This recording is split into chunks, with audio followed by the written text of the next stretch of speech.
I'd like to welcome you here today and ask you a simple question. How many of these are in your home right now? If you answered yes to even one, then what you probably don't know is hurting you, your family, and the environment. I want to share with you some very important information that many are just not aware of. What I want to discuss today is the Fair Packaging and Labeling Act, why we get sick, cancer rates in America, cautionary principle, and how common household products tie into it all.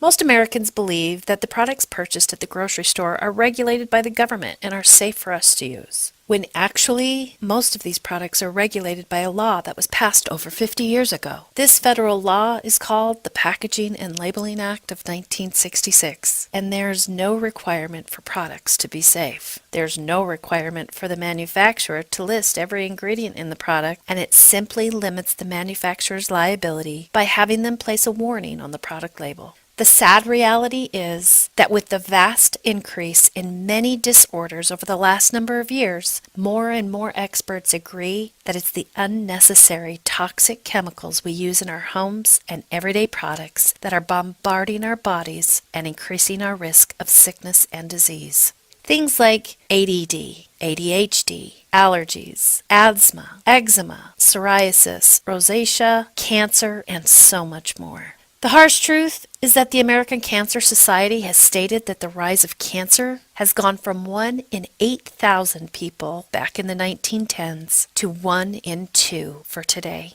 The cancer rates quickly changed after World War I when synthetic chemicals were first introduced into the American household as a way to sell off the huge stockpiles of chlorine that had previously been used as a poisonous gas during the war. This was the era known as the Chemical Age. It ushered in all types of toxic chemicals being introduced to American homes, and it has had serious health consequences. Today, the latest report from the Center of Disease Control reports that 1 out of 2 Americans will be diagnosed with cancer due to the exposure to a wide variety of manufactured chemicals used in our homes that are linked to allergies, birth defects, cancer, and behavioral disorders.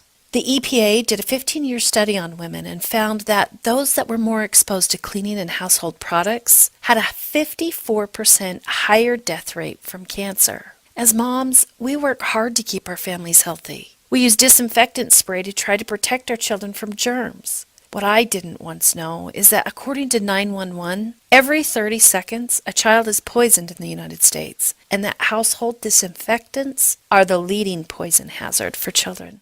And most people believe that the poisoning that is happening because of chemicals is because they're being ingested or swallowed, when in fact, most poisonings are occurring because of inhalation or absorption through the skin. Sadly, these poisonings are completely avoidable if only they were making a decision to purchase safer products. What's interesting is that the manufacturer Monsanto spent 30 years covering up the fact that Agent Orange was in their very popular Lysol cleaning product. Who knows how many people were harmed by this? What I want to know is if a product label says precautionary statements, caution, poison, corrosive, danger, or maybe fatal, should it really be in your home? These are all keywords that say these products contain toxic chemicals, and you are increasing your family's risk of sickness and disease by using them. Is it surprising to you that Cascade has a chemical that increases your risk of liver poisoning? Why does Tide still have ingredients in it that have been banned in Europe for years? Ingredients that are known to increase the risk of allergies and asthma. 409 has been a common multi-purpose cleaner for decades. But why does it have phenol in it? That's been linked to cancer. And why does Windex have ingredients that increase our risk of reproductive disorders? It just doesn't make any sense. The government did a study on women's cosmetics and found that many contain heavy metals, including lead and toxic chemicals. Why would a product that is designed to increase attractiveness increase your risk of sickness?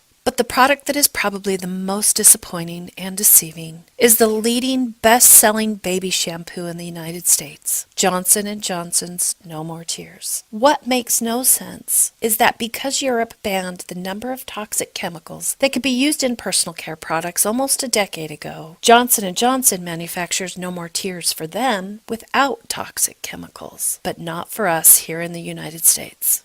These products also violate the scientific precautionary principle. That is the simple act of taking preventative measures to reduce or avoid potential threats to our health and our environment.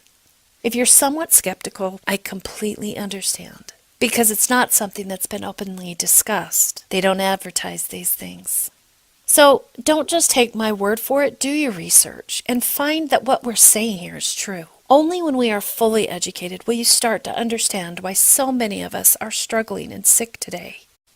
We hope, if nothing else, we've started you on a path to educating you on things you may not have previously been aware of. I want to thank you so much for your time, and here's to your health.